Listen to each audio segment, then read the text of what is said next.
New अपडेटको लागि हाम्रो च्यानललाई सब्सक्राइब गर्नुहोला। ढिला नगरी लागौ विषयवस्तुतर्फ।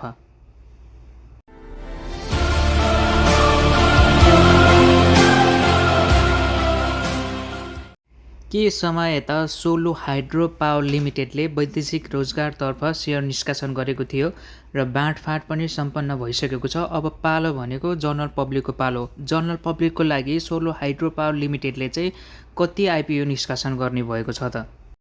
जनरल पब्लिकको लागि चाहिँ यही आउँदो पुस 29 गते चाहिँ 82 लाख किता सेयर निष्कासन गर्ने भएको छ।